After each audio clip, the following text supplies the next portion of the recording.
Hey folks, Joe here with Player TV once again, and today we take a look at the glorious S500.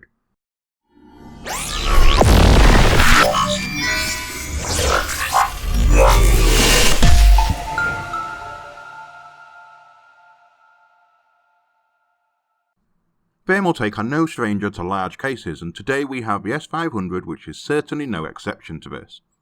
The S500 is the latest offering from Thermaltake and is a much cheaper alternative to the equally stunning A500. The box is pretty relative to most chassis boxes on the market, with images of the case and some key information throughout.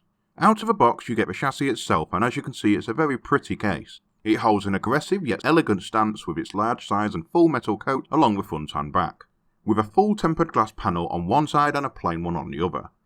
As we mentioned previously, it does share the same family ties with its A500 cousin. The main difference here being slightly updated mesh design for improved airflow, steel build that is much heavier, and more premium build quality because of this. When we say it's heavy, it really is noticeably so too, coming in at 33 pounds or 15 kilograms, so when it's fully loaded with a system it's not going to go anywhere. The design of the S500 is nice and simple, but it is by no means boring because of it. That full fronted panel that slopes right over the top to continue to the rear of the chassis really does give it a very premium feel. It's super clean and well made too, as those panels are made with thick solid steel, which is what gives it the weight as you can see here when you remove the panel. This is also a good way to access the front for fans or radiator mounting. You get an included 140mm in the centre, and there is space for 3 120 or 140 or 2 200mm fans and up to a 360 or 420mm rad. The design looks almost a mirror copy of the A500, however when you look closer you see the differences, such as the glass panel that is straight cut rather than the angled one like the A500, and unlike the A500 you don't get the dual hinge panels. That doesn't take away from the overall build quality at all however, and for the significantly lower price point you're still getting a lot of case for your money, including that gorgeous design. At the rear of the S500 it's much like any other chassis, with a PSU cutout and a plate that removes to mount the PSU to it beforehand to make installation that little bit easier. A full-length base-mounted dust filter along the bottom, and then moving up you get 8 expansion slots with no vertical mounting slots at all. However, that is easily rectifiable when you remove these screws around this panel. You simply take it out, flip it 90 degrees and then secure it back into place to give you 8 vertical expansion slots. Above this is a rear exhaust point for the included 120mm fan and the motherboard I/O cutout. Before we go to the business end, let's take a look at the back of the S500. Removing this full steel panel is easy via the thumb screws, and then you are presented with a vast amount of space to work with. You can see the rear ventilation for the reservoir or radiator mounting on the front to the left, with rubber grommets along the middle, a large CPU cooler cutout, and also mounting for up to 2 2.5 inch drives or SSDs, or one 3.5 inch on this plate here that can be removed via this thumb screw, secured into place and then put back into position. There is a nice deep space for cable management too, and you get the I/O panel connectors here too, velcro strapped into place.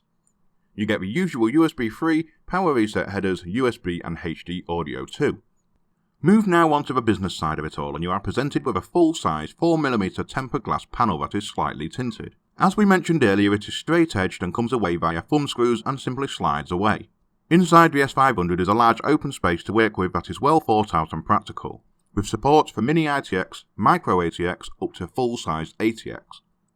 Plenty of space for full-size graphics cards and coolers too. You get a 120mm rear exhaust fan included in the box, and below this you get the PSU shroud that features an open viewing window. To the right you get a hard drive caddy with 2 trays in it and a box of accessories. The trays will house 2 2.5 inch or 1 3.5 inch drive each, and they just slot nicely in place. Moving up slightly you get an included vertical GPU mounted plate that features 2 rails that can be removed and repositioned via the thumb screws. To the right of this is another 2.5 inch drive tray. On the front side you get the space for mounting a reservoir along the side and radiators across the front too. You get an included 140mm fan here too, and the drive caddy at the bottom can be removed altogether if needed for additional space, and on top of the caddy is another 2.5 inch drive tray too. Along the top is mounting for 3 120, 2 140 or 2 200mm fans, and up to a 280 or 360mm rad too. Mounting is super simple by taking off the top panel, and then you have full access to the top mounting panel here. And that pretty much finishes our review of a Thermaltake S500, a budget friendly version of a much pricier A500 without compromising on the aesthetics. The S500 is certainly a stunning chassis and will suit any setup and room too. There are a few features missing compared to its cousin, but it certainly makes up for it when you consider the price point of around £100 compared to $230 plus. It is very, very heavy, but that also means it's very sturdy too. Nice and spacious inside, which means that it is a nice chassis to build in. You are going to need to be really competent at cable management on the bottom of the chassis, however, as it is exposed with that shorter shroud and drive caddy. However, you get ample space in the rear to work with to contribute to that.